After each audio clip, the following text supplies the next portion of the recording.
안녕하십니까, 엘카페 양진호 이병욱입니다. 오늘 소개해드릴 커피는 간만에 인도 커피를 가지고 나왔습니다. 인도의 카라나타카 강가기리라는 커피를 가지고 왔고요. 앞에 카라나타카는 빼고 강가기리라고 얘기를 할게요. 카라나타카는 이제 인도의 지명이고요. 농장의 이름은 강가기리니까 우리 강가기리라고 하는 걸로 그렇죠. 하면 될 것 같고요. 이 농장 같은 경우 고도가 상대적으로 낮게 표시가 되거든요. 1100m. 그리고 품종 같은 경우 S795 그리고 S9 이렇게 두 가지 품종을 재배하고 있는 농장이라고 보시면 될 것 같고요. 잘 못 들어본 품종이긴 해요. 네, 이게 다른 나라에서는 많이 재배하는 품종은 아니고요. 인도에서 많이 재배를 하는 품종이라고 보시면 될 것 같아요. 티피카 계열의 네. 켄트하고 S288 이렇게 해서 하이브리드해서 만든 그런 품종이라고 생각을 하시면 되고요. 이 품종 같은 경우는 이제 컵 퀄리티하고 병충해에 강하게 만든 그런 품종이라고 보시면 될 것 같아요. 아무래도 농부의 이익을 극대화하기 위해서는 생산량도 무시할 수 없으니까 상업적으로 상당히 성공한 그런 품종이라고 보시면 되고요. 인도 같은 경우도 아무래도 고도가 낮고 그러다 보니까 병충해에 대한 위험이 없을 수 없는 부분이라고 보시면 돼요. 아시아 네. 쪽 국가에서는 저희가 인도네시아와 더불어 종종 소개하는 게 인도 커피이기도 해요. 동남아시아 쪽에서는 그래도 때로와의 특징이 되게 잘 나오는 그런 국가였고요. 최근에는 미얀마도 소개를 했었죠. 그때 그렇죠. 미얀마 소개할 때 했던 얘기가 있었을 거예요. 뭔가 동남아 커피지만 인도 같은 느낌도 느껴진다라고 했었잖아요. 네네네. 그러면 그 인도 같은 느낌이 이제는 느껴질 수 있는 커피를 가져왔습니다. 네. 그때 마셨던 미얀마의 인도스러운 느낌이 무엇일까라고 느낄 수 있을 거고요. 인도 커피는 저 개인적으로는 되게 스파이시하다라는 느낌을 많이 받아요. 이게 아무래도 향신료의 나라여서 그런지 음식에도 그렇고 향신료를 많이 쓰잖아요.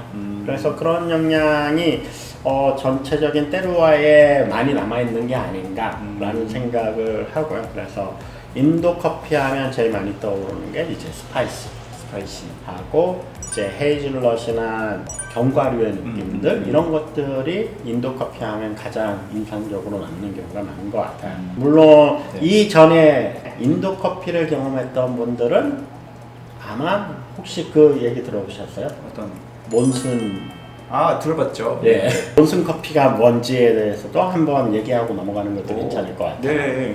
예, 몬순이라고 하면 그 기후예요. 몬순 기후라고 해서 습한 바람을 가지고 있는 그런 바람이 부는 그런 기후를 얘기를 하는데 그 몬순 기후 때문에 이제 커피에 영향을 받는 게 있어요. 예전에는 커피를 실어서 유럽을 가져갔는데 그 몬순 기후의 영향 때문에 얘네들이 그 습기가 가득 찬 이제 바람을 맞고 그러면서 생두의 컨디션이 바뀌어요. 그래서 최근에는 백화라고 해서 콩이 하얗게 뜬 커피를 백화라고도 하잖아요.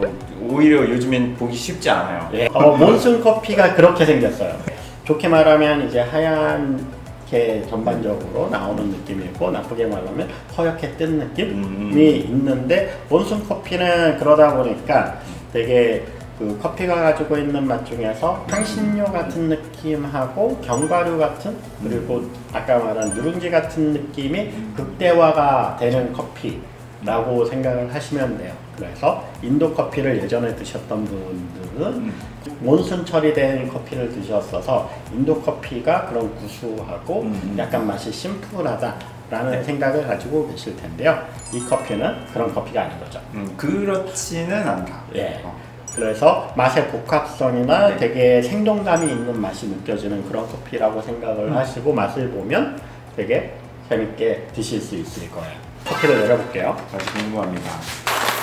로스팅은 거의 2차 파팅이 들어갔죠? 네네. 지금 로스팅에 대해서 물어봐서 그런데 아까 이팝 들어갔냐고 물어봤잖아요. 이팝에 대해서 모르실 수도 있으니까 그럴 수도 있어요. 약간 맞아. 팝, 2차 크랙 이런 게 약간 다크 로스팅이 라는 쌉싸름한 느낌이 올라오는 포인트가 2차 크랙, 2차 파핑이라고 보시면 될 거예요. 그래서 이 커피는 딱 2차 크랙, 2차 파핑이 들어가는 딱 그 시점에 바로 배출을 해서 그런 쓴맛이 과하게 나오는 쪽보다는 향신료, 아까 이 커피가 가지고 있는 특징 중에 하나가 스파이시하다라고 했잖아요. 네. 그래서 향신료 느낌을 좀 더 부각을 시키기 위해서 로스팅은 평소보다 약간 더 진하게 로스팅을 진행을 했습니다. 그리고 많은 분들이 좋아하실 만한 포인트 같아요. 한번 향 맡아보시겠어요? 그렇죠. 이 정도가 사실 미디엄 다크, 미디엄 뭐 보통 그렇게도 표현을 해요. 저는 향이 뭐가 느껴지냐면 그 콘칩 네. 딱 뜯었을 때 그 옥수수 과자 향 같은 게 고소하게 옥수수를 구운 느낌, 튀긴 느낌 그쵸, 이런 그쵸, 거죠. 그쵸. 맞아요. 그래서 평소보다 물 온도를 약간 낮게 해서 추출하는 것도 추천을 드릴게요. 뭐 평소에 95도 전후라고 하면 얘는 한 90도에서 92도 정도의 물 온도로 추출을 하는 것도 괜찮으실 거예요. 지금 향 올라오는 거는 뻥튀기 트럭 옆에 지나가면 뻥 할 때 그 나는 향이랑 좀 비슷해요. 예. 아무래도 또 이제 볶음 정도가 약간 더 진하게 돼 있어서 부푸는 것도 더 많이 부푸는 그러네요. 걸 느낄 수 있을 거예요. 중간 볶음 이상의 커피를 엘카페에서 많이 선보이지 않아서 이번에는 일부러 인도를 준비한 것도 있어요. 인도가 가지고 있는 커피의 특징도 파악하기 좋은 그런 로스팅 정도라고 보시면 될 것 같고요. 사실 요즘같이 날씨가 더울 때는 약간 산미가 있는 것도 좋긴 하거든요. 그런 것도 좋지만 약간 다크 로스팅, 미디엄 다크 이상으로 된 애를 좀 커피를 진하게 내려서 시럽을 살짝 타서 아이스로 먹는 것도 상당히 매력이 있어요. 궁금하네요. 아몬드 봉봉이라고 그 아몬드의 겉에 초코 코팅한 초콜릿이 있어요. 네네. 그거 아작 씹었을 때 안에서 고소한 향이랑 같이 느껴지는 것 같아요.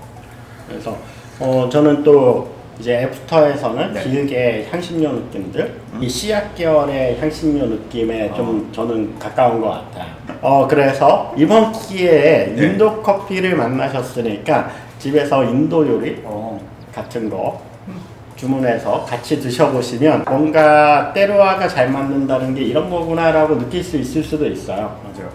느낄 것 같아요. 그러니까 그 나라 음식에 그 나라의 커피나 네. 술이나 이런 것들이 매칭이 되게 잘 되거든요. 그래서 한번 시도해 보시는 거 추천을 드립니다. 그러면 오늘 소개해드리는 커피 인도 강가길이 미디엄 로스팅, 미디엄에서 미디엄 다크 정도고요. 되게 이런 향신료 느낌 나니까 커리하고 맛있게 드시기를 바라겠습니다. 감사합니다. 감사합니다.